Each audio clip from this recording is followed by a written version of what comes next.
He thought he had just found the key to immortality. A billion-dollar treasure, lost beneath the waves for centuries, now in his hands. But what he didn't know was that this discovery would destroy him, piece by piece, until he realized too late that some riches are not meant to be claimed. Imagine this. You're standing on the deck of a small research ship in the middle of the Atlantic. The wind tastes like salt, the waves slap against rusted steel, and your entire life savings are hanging on a fragile sonar machine. For years, people have laughed at you, called you obsessed, a fool chasing ghost stories. But today, as the screen flickers with strange shapes rising from the ocean floor, you know it's real. You found it.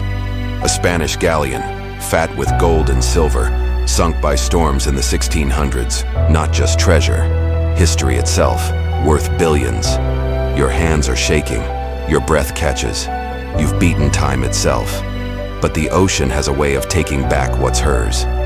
This is the story of Mel Fisher, the man who dared to find the lost treasure of the Nuestra Señora de Atocha, a shipwreck worth over $1 billion. And it's also the story of the curse that followed him, the price exacted for disturbing a graveyard beneath the sea. He wasn't supposed to find it. Do you know how many men had tried? Hundreds. Nations had failed. The Spanish crown had scoured maps, the US Navy had searched the Florida Keys, and countless adventurers had gone bankrupt chasing the Atocha. But Mel, he was different. He was relentless. For him, treasure wasn't just money. It was proof that dreams, no matter how impossible, could be wrestled into reality if you never stopped fighting.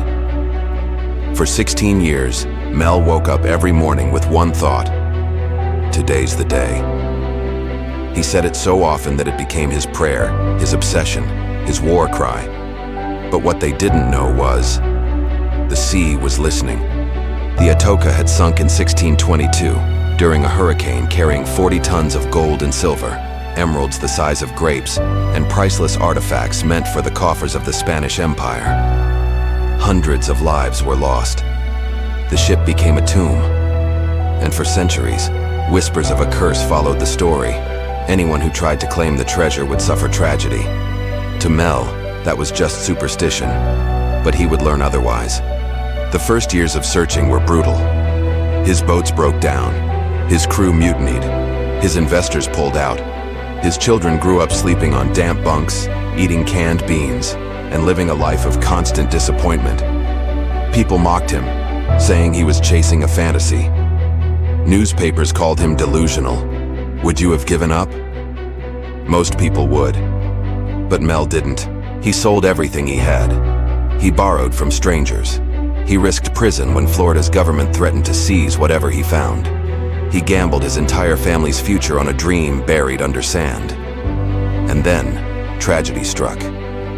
One morning, his son Dirk, the very heart of his operation, dove beneath the waves to search for artifacts. Hours later, he never came back. The dive boat capsized. Dirk drowned. Alongside him, Mel's daughter-in-law and another diver. 3 lives gone in an instant. The ocean had taken its price. Imagine that moment. You've sacrificed everything. Your family has endured endless suffering for your obsession. And then the ocean swallows your son. Would you keep going, or would you walk away forever? Most fathers would have stopped, but Mel didn't. He couldn't, because the real secret was still buried.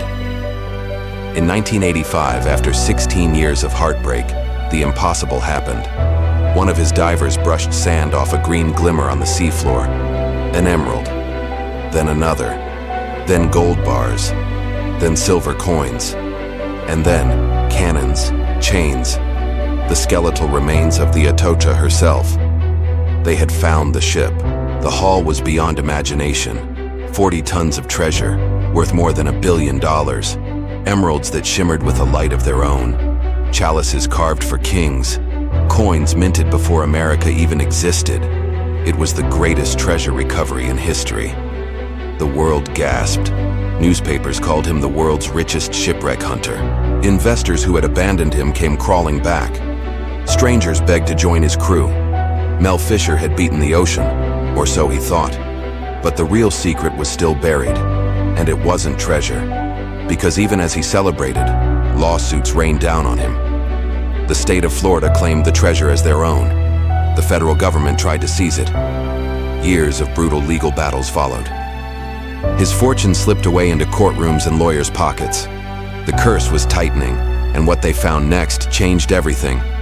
Among the artifacts were personal belongings, rosaries, daggers, even the bones of drowned sailors. Families had lost generations to that storm. This wasn't just treasure, it was a grave.